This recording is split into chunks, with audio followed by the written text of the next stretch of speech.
ونستعينه ونستغفره ونؤمن به ونتوكل عليه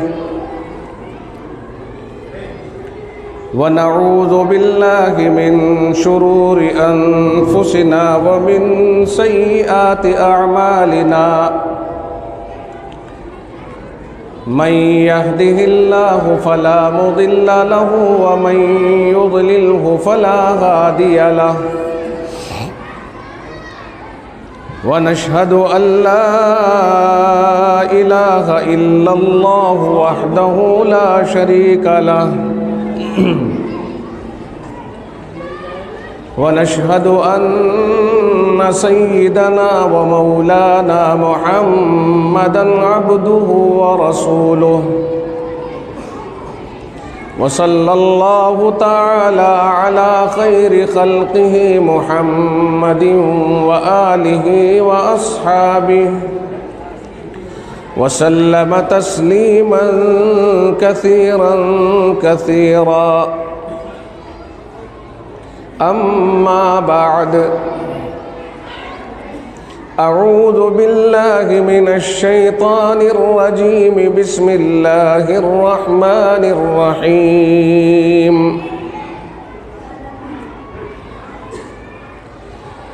قل إن كنتم تحبون الله فاتبعوني يحببكم الله ويغفر لكم ذنوبكم والله غفور رحيم وقال تعالى في مقام آخر يا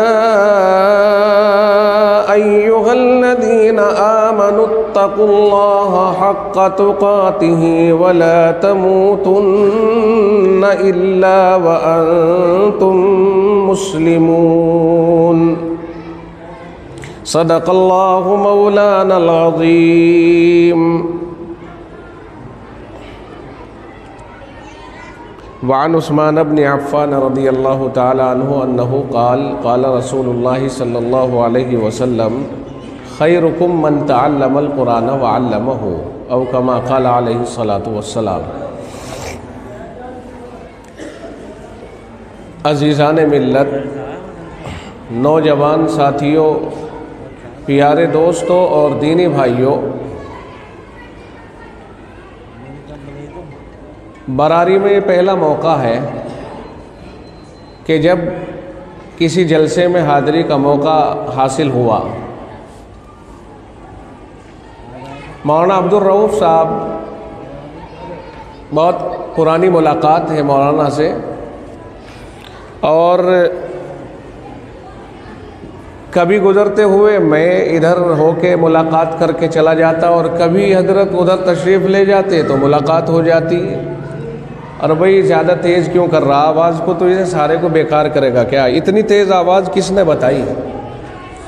ایک کو ہلکی کر دو اور آواز کو کنٹرول کرو، سمجھ میں آنی چاہیے۔ اگر یہ اس طرح سے جھنجھنے سے بجتے رہیں گے اس میں، تو نہ کہنے والے کے پلے پڑے گی نہ سننے والوں کے پلے پڑے گی۔ آواز ہونی چاہیے صاف، اور یہ ایکو سے جو گونج اس طرح پیدا ہوتی ہے اس سے پلے نہیں پڑتا ہے۔ جو شاعری کا ملکہ رکھتے ہیں یہ ان کے مطلب کی ہے آواز۔ بیانات کے اندر آواز بس صاف نکلتی رہے، اس میں گونج پیدا نہ ہو۔ بہت شدید آواز سے تکلیف ہوتی ہے۔ خیر، میں یاد کر رہا تھا کہ ملاقات تو بہت پرانی ہے مولانا سے، اور اس سے بھی بہت پہلے ہمارے سننے میں جو یہ براری آتا تھا وہ بہت پہلے سے آتا تھا۔ ایک ہمارے دوست تھے، وہ ہم سے 2-3 سال پیچھے پڑھتے تھے، مولانا تصغیر صاحب، چھرا جو ایک قصبہ ہے علی گڑھ کے اندر، چھرا، ڈاکٹر صغیر احمد صاحب، مولانا ڈاکٹر صغیر احمد صاحب ان کے بیٹے ہیں تصغیر، وہ یہاں حفظ کیا ہوگا انہوں نے۔ جو یہاں پرانے حافظ صاحب تھے، کوٹیسرے کے رہنے والے، ان کو میں نے دیکھا ہے۔ حافظ محمد علی غالباً ان کا نام تھا مرحوم کا، ان کے واسطے سے ان کے پڑھانے کا اور یہاں کا فیض وہ بہت ذکر کرتے تھے۔ حافظ مولانا تصغیر صاحب کہتے تھے ہم براری میں پڑھے ہیں، براری میں ایک ایسی شخصیت ہے، براری ایسی ہے اور براری کے لوگ ایسے ہیں، ظاہر ہے کہ جو جہاں رہتا ہے وہاں کے لوگوں کو جانتا ہے، اور یہ بھی ہے من لم یشکر الناس لم یشکر اللہ، جو اللہ کا شکر، لوگوں کا شکر ادا نہ کرے، شکریہ ادا نہ کرے تو وہ اللہ کا کیا شکر ادا کرے گا۔ تو وہ یہاں سے پڑھ کے گئے اور یہ شکر گزاری ان کی طبیعت میں رہی کہ ہم جانتے بھی نہیں، لیکن وہ براری کا نام لے کر کے بار بار بتاتے کہ ہم براری میں پڑھ کے آئے ہیں، ہمارے جو استاد جی تھے وہ نابینا تھے مگر اتنے کانٹے کے آدمی تھے، میاں کیا مجال کہ کوئی گڑبڑ کر دے۔ اگرچہ اللہ نے ان کو آنکھیں نہیں دی تھی لیکن دل کی آنکھیں بہت کھلی ہوئی تھی، ایک ایک آدمی کا نام اور اس کی آواز سے پہچان دیتے تھے وہ، اور یہ بھی پتہ تھا ان کو کہ کون سا طالب علم پڑھ رہا، کون گڑبڑ کر رہا، نہ معلوم اللہ نے کیسی ان کو بصارت دی تھی، اور بس پکڑا اور دبا لیا۔ اگر گڑبڑ کر دی کسی نے تو چھوڑتے نہیں تھے، وہ ان کی تعریف کرتے تھے۔ ہمیں بھی یہ لگا یار آخر ہے کون وہ، اللہ ہمیں بھی دکھا دے وہ کون ہے۔ لیکن ایک آدھ دفعہ ایسا ہو گیا کہ اللہ نے ان کا دیدار کرا دیا، واقعی بڑے لمبے چوڑے آدمی اور بہت صحت مند رہے ہوں گے۔ اب تو بڑھاپے میں دیکھا ہے جو آدمی اتنا بڑے بڑے ہاڑ جس کے ہوں تو جوانی میں وہ اس کا حال کیسا ہوگا، جس کے بڑھاپے میں ہاڑ اتنے باقی رہ جائیں تو جوانی میں اس کا حال کیسا ہوگا۔ تو ہم نے اس وقت دیکھا ہے واقعی جیسا وہ بتاتے تھے اس سے بھی کہیں زیادہ رہے ہوں گے۔ ہم اپنے یہاں حضرت مولانا نادر حسین صاحب رحمۃ اللہ علیہ، حضرت مولانا قاری مشتاق صاحب رحمۃ اللہ علیہ ہاپوڑ میں خادم الاسلام میں یہ دونوں ذمہ دار تھے، اور ایسے ذمہ دار تھے کہ سچی بات یہ ہے کہ ہم نے آج تک ایسی مضبوط جوڑی اور ایسا مضبوط بندھن آپس میں دیکھا ہی نہیں، اور جتنی ہم تعریف کریں اتنی ہی کم نظر آتی ہے۔ وہ ایسی تعریف کے حامل تھے، اگر کوئی بات ایسی ہو گئی محتمم صاحب ناراض ہو گئے تو قاری صاحب گردن جھکا کے بیٹھ گئے، جواب نہیں دیتے تھے، اور اگر قاری صاحب ناراض ہو گئے تو محتمم صاحب یوں داڑھی پہ ہاتھ رکھ کے بیٹھ گئے، جواب نہیں دیتے تھے۔ دونوں نے مدرسے کو اس طرح چلایا ہے کہ اللہ کا شکر ہے، ایک مکتب سے لے کر کے اور ایسا جامعہ اور ادارہ بنا دیا کہ لوگ آج اس کی مثالیں دیتے ہیں کہ ہاپوڑ والا مدرسہ، اور اس کا فیض اللہ کا شکر ہے۔ میں سمجھتا ہوں کہ ادھر سے تشریف فرما ہے یہ ہمارے جتنے بیٹھے ہوئے ہیں، اور اکثر و بیشتر وہ ہاپوڑ کے پڑے ہوئے یہاں نظر آئیں گے۔ ایسا مطلب بافیض ادارہ، تو کبھی بانی اور اس کے ساتھ تعاون کرنے والوں کا اس انداز میں قلب اللہ بنا دیتا ہے، ان کے دل میں اس طرح کا رجحان ڈالتا ہے کہ اللہ کے یہاں وہ قبول در قبول اور اتنا مقبول ہو جاتا ہے کہ ان سے اللہ بہت بڑا کام لے لیتا ہے، بہت بڑا کام لے لیتا ہے۔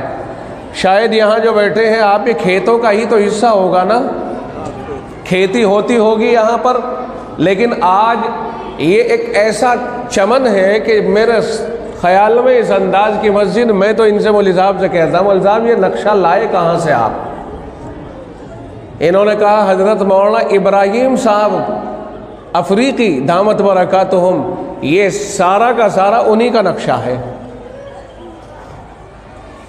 بہت دنوں سے مولانا سے ملاقات ہے، پھر مولانا کے ذریعے سے براری کی یاد تازہ ہونے لگ گئی، براری میں رہتا ہوں، براری والے ایسے ہیں، براری کے لوگ اتنے، بہت مرتبہ انہوں نے جب بھی ذکر کیا تو یہاں کی خوبیاں بیان کی، یہاں کے لوگوں کی سلامتی اتباع بیان کی، جس بات کو حق سمجھتے ہیں اس بات کے اوپر دل و جان سے کھڑے ہو جانا، اس کی انہوں نے خاص خوبی بیان کی کہ براری میں خاص خوبی یہ ہے کہ جس بات کو وہ حق اور صحیح سمجھ لیتے ہیں پھر اس بات کے لیے اپنا تن من دھن قربان کرنے کے لیے تیار ہو جاتے ہیں۔ یہ براری کی خصوصیت انہوں نے بتائی۔ میں نے کہا یہ براری کی یار کوئی خصوصیت ہے آپ کے ذہن میں؟ انہوں نے کہا یہ خصوصیت ہے ان کی کہ وہ حق پرست ہیں، حق گو ہیں، حق کا ساتھ دینے والے ہیں، جس چیز کو حق سمجھ لیتے ہیں اس چیز کے اوپر پھر وہ ہر اعتبار سے کھڑے ہو جاتے ہیں۔ اور کہتے ہیں اس کی زندہ مثال وہ مدرسہ ہے جو پاس میں آپ گزرتے ہوئے دیکھتے ہو۔ یہ حقیقت نظر آ رہی ہے۔ اللہ تعالیٰ یہاں کے لوگوں کو اور علاقے کے لوگوں کو مربوط اس طرح کرے اور اس طرح رکھے کہ یہاں کا فیض اور یہ براری سے جو افراد فیض اٹھا کر کے گئے ہیں، اللہ ان کو براری کے ساتھ قلبی تعلق یعنی ان کا باقی رکھے اور مضبوط رکھے۔ جو جہاں سے پڑھ کے جاتا ہے نا وہ ہمیشہ اس کو یاد آتا ہے، اور وہاں جب وہ آئے گا نا تو یہ تلاش کرے گا میں کون سی درسگاہ میں پڑھتا تھا۔ اگر کوئی اس کے ساتھ میں آیا ہے تو یوں کہتا دیکھو سنو یہاں میں بیٹھتا تھا، یہاں میں لیٹتا تھا، اور یہاں کو میں چلتا تھا۔ ساری یادیں تازہ ہو جاتی ہیں۔ آج بھی 23 سال ہو گئے ہمیں خادم الاسلام میں ملازمت کرتے ہوئے، لیکن اور دارالاقامہ کی نظامت میں ہمیں 22 سال ہو گئے وہاں پہ۔ اگلے سال سے ہی ہمیں محترم صاحب نے ذمہ داری دے دی تھی کہ صاحب کرو کام۔ تو خیر ابھی بھی میں بچوں کو اگر کوئی بات ہوتی ہے کسی کمرے میں جاتا ہوں اٹھانے کی غرض سے یا کوئی معاملہ ہے تو مجھے اپنی وہ جگہ جہاں میں بیٹھتا تھا اور جہاں میں لیٹتا تھا وہ جگہ سب سے پہلے ان پہ نظر جاتی ہے، یہاں میرے لیٹنے کی۔ اب ہم وہاں ملازم ہیں لیکن ایک وقت طالب علم تھے، اور ہم کس طرح اور کہاں رہتے تھے وہ سارے مناظر ہم بھی بچوں سے بتاتے ہیں۔ اوئے تم اس جگہ کو کم سمجھ رہے ہو کہ جی مجھے تھوڑی اور بڑی کر دو۔ میں نے کہا یہ میری جگہ ہے جس پر تو لیٹا ہے، یہاں میں لیٹا کرتا تھا اور میں بھی اتنی ہی جگہ پہ لیٹتا تھا۔ مجھے پسند آتی ہے یہ بات کہ جو جہاں جاتا ہے وہ اس جگہ کو یاد کرتا ہے۔ نہ جانے کتنے لوگوں کی یادگار یہ براری گاؤں ہے، کتنے لوگوں کے دلوں کی دھڑکن یہ براری گاؤں ہے، کتنے دلوں میں یہ بستا ہے اور کتنے دلوں میں یہ سماتا ہے۔ میں نہیں جانتا اور آپ نہیں جانتے کہ اس براری کو ایک گاؤں نہ سمجھو بلکہ یہ ایک براری ہی نہیں، لوگوں کے دلوں کی دھڑکن ہے اور لوگوں کے سودائے قلب کے اندر بسا ہوا ایک گاؤں ہے۔ یہاں سے وابستگان بڑے بڑے علماء ہیں، یہاں کے فیض یافتگان بڑی بڑی جگہوں کے اوپر فٹ ہیں، اور ہم تو یہ کہتے ہیں کہ یہاں کے پڑھے لکھوں کو ایک مرتبہ تلاش کر کے پوچھ کر کے ان سے رابطہ کر کے اور ایک بار ابنائے براری کا پروگرام کرو، یعنی جو یہاں سے فیض حاصل کر کے گئے ہیں ایک بار انہیں تلاش کرو کون تھے۔ تلاش کرو گے تو انشاءاللہ مل جائیں گے، اور آپ رابطہ کریں ان سے۔ آدمی اپنے لیے اس کو اچھا سمجھتا ہے کہ ہم وہاں جائیں جہاں سے ہم فیض اٹھا کے گئے ہیں، انہیں یاد کرنا چاہیے، مدعو کرنا چاہیے، ان کا دل مسرور ہوگا۔ آج پتہ نہیں ہے کون کتنے بڑے مقام کے اوپر فائز ہے، کون کاروباری اعتبار سے کتنا بڑا ہے، کون دینی اعتبار سے کتنا بڑا ہے، کون کس مقام پہ ہے۔ بہت لوگ آپ کو ملیں گے جو بڑے بڑے لوگ ملیں گے، یہ سب ان اداروں کی برکتیں ہوتی ہیں۔ معلوم نہیں کہ زمین کو اللہ کیا شرف عطا فرما دے۔ ہم یہ دیکھتے ہیں کہ آدم علیہ السلام کو اللہ تعالیٰ نے اپنے دست مبارک سے پیدا فرمایا۔ خود قرآن کہتا ہے خلقتہ بیدی، میں نے اس کو اپنے دونوں ہاتھوں سے پیدا کیا ہے، دونوں ہاتھوں سے بنایا ہے۔ خلقتہ بیدی، اب بہت سے علماء فرماتے ہیں کہ یدن سے مراد قدرت ہے، میں نے ان کو اپنی قدرت سے بنایا ہے۔ ٹھیک ہے، کیا اشکال ہے اس میں؟ اگر صاف یہی کہہ دیا جائے خلقتہ بیدی، میں نے آدم علیہ السلام کو اپنے دونوں ہاتھوں سے بنایا ہے، رب کہتا ہے، تو ہر ایک کے ہاتھ اس کی شایہ نشان ہم اپنے ہاتھوں جیسے تھوڑا ہی سمجھیں گے کہ اللہ کے ہاتھ 5 انگلیوں والے، ایک ہتھیلی، کلائی اور یوں اس طرح سے یہ بازو والے۔ ارے اللہ کے ہاتھ کما یلیق بشانہ، جیسا اس کی شان ہے ویسے ہی اس کے ہاتھ ہیں۔ اللہ تعالیٰ خود فرما رہا ہے میں نے اپنے دونوں ہاتھوں سے بنایا، تو پھر اللہ تعالیٰ نے انہی ہاتھوں سے بنایا جو اللہ کی شایہ نشان ہے ہاتھ۔ اور اعزاز تو بھائی اسی میں ہے کہ ہاتھوں کو جو اللہ فرما رہا ہے ہاتھوں سے ہی مانا جائے۔ اگر کن فیکون والا مسئلہ قدرت کا ہو تو آسمان بھی کن فیکون ہو گیا۔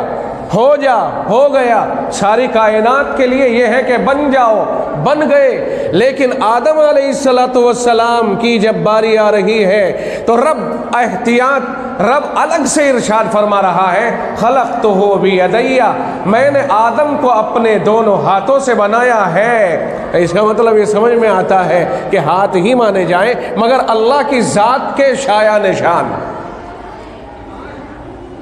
ایک دن آئے گا ساری کائنات کا فیصلہ ہو چکا ہوگا، جنتی جنت میں اور جہنمی جہنم میں جا چکے ہوں گے۔ اللہ ارشاد فرمائے گا کہ او میرے بندو، یہ بتاؤ کہ تمہیں کچھ اور چاہیے؟ لوگ کہیں گے مولا کریم، اور یہ آواز آ رہی ہوگی، نظر نہیں آ رہا ہوگا، کچھ ایک آواز ہے، اللہ کی آواز ہے کہ میرے بندو تمہیں کچھ اور چاہیے؟ بندے کہیں گے مولا کریم، یہ جنت ہے، یہ نعمتیں ہیں، یہ آپ کی رضا ہے، اب اور کیا چاہیے؟ پوچھا، فرمایا جائے گا یاد کر لو، دیکھ لو، کچھ اور چاہیے تو بتا دو۔ کہ جی کچھ بھی ایسی چیز نہیں جو ہمیں نہ ملی ہو، ہمیں ہر چیز مل گئی۔ میرا پروردگار اس وقت میں اپنے روئے روشن کے سامنے سے، روئے انور کے سامنے سے، اپنی ذات اطہر کے سامنے سے پردہ ہٹائے گا۔ وہ پردے آج اللہ کے اور بندوں اور مخلوق کے درمیان جو پڑے ہوئے ہیں، نور کے 70,000 پردے اللہ اور مخلوق کے درمیان ہیں، وہ سارے پردے ہٹا دے گا۔ اور آج جو کسی مخلوق کی آنکھوں میں وہ قدرت نہیں رکھی اللہ نے کہ اس کا ادراک کر سکے، اسے دیکھ سکے، وہ اللہ جنت میں ہماری آنکھوں میں انشاءاللہ وہ طاقت پیدا کر دے گا۔ یہی آنکھیں اللہ کو دیکھیں گی۔ جب وہ پردہ ہٹایا جائے گا، رب ذوالجلال سامنے جلوہ افروز ہوں گے۔ اس وقت میں سارے بندے محو استعجاب اور اللہ کے دیدار میں مستغرق اور ہو جائیں گے، ڈوب جائیں گے اللہ کے دیدار میں۔ اور اب یہ کہیں گے مولا کریم، یہ وہ نعمت ہے آپ کے دیدار کی کہ اس نعمت کے بعد کوئی نعمت ہی نظر نہیں آ رہی ہے۔ تو سوال یہ ہے کہ دیدار کس چیز کا ہوگا؟ اگر یہاں ہمیں ہاتھوں پہ اشکال ہو رہا ہو تو پھر وہاں دیدار کس چیز کا ہوگا؟ ایک ذات ہے جس کا دیدار ہوگا وہاں پر۔ آج ہم یہ نہیں کہہ سکتے کسی جہت میں ہے متعین، اللہ جہاد سے پاک، اللہ ہر جگہ۔ رب کہتا ہے وَهُوَ مَعَكُمْ أَيْنَمَا كُنْتُمْ، تم کہیں بھی چلے جانا وہیں تمہارے ساتھ ساتھ اللہ ہے۔ اینما تکونوا یأتی بکم اللہ جمیعا، وہ اپنی قدرت کو منواتے ہوئے اور اپنی قدرت کو بتاتے ہوئے کہتا ہے او دنیا کے طاقتور سمجھنے والے لوگوں، او دنیا کے پہلوانوں، او دنیا کے بڑے سے بڑے کمانڈروں، آؤ میں تمہیں کہتا ہوں اینما تکونوا یأتی بکم اللہ جمیعا، تم جہاں کہیں بھی رہو گے، جہاں کہیں بھی چلے جاؤ گے، تم سب کو اللہ لے آئے گا۔ جہاں کہیں بھی رہو گے وہیں سے اللہ تم کو لے آئے گا۔ دودھ پلانے والے اور اس سے مکھن نکالنے والے جانتے ہیں کہ اسے تیار کر کے اس میں باقاعدہ رئی چلائی جاتی ہے، پھر اسے تیار کیا جاتا ہے۔ مکھن کہیں بھی بھاگ جائے ہاتھ ڈال کر کے مالک نکال لاتا ہے۔ اس ہانڈی میں مکھن کی کیا مجال کہ وہ مالک کے ہاتھوں سے چھپ جائے۔ اور بھائی اللہ کے ہاتھوں سے اور اللہ کی طاقت سے اور اللہ کی پکڑ سے کون ہے وہ جو بھاگ جائے، جو ڈر جائے؟ ہاں جو بھاگ جائے یا جو ڈٹ جائے اللہ کے سامنے کہ صاحب ہم ہیں، آپ ہمارا کچھ نہیں بگاڑ سکتے۔ رب کہتا ہے اپنی طاقت کو منواتے ہوئے یا معشر الجن والانس ان استطعتم ان تنفذوا من اقطار السماوات والارض فانفذوا لا تنفذون الا بسلطان۔ فرمایا او انسان و جنات کی جماعت، او جنات و انسان کی جماعت، اے جنات و انسان کے گروہ، اگر تمہارے اندر یہ ہمت ہے کہ تم آسمان اور زمین کے کناروں سے نکل کر کہیں باہر جا سکتے ہو تو جاؤ، جا کے دکھاؤ۔ نہیں جا سکتے ہو، جانے کے لیے طاقت چاہیے اور وہ طاقت تم میں ہے نہیں۔ اس لیے اللہ نے فرمایا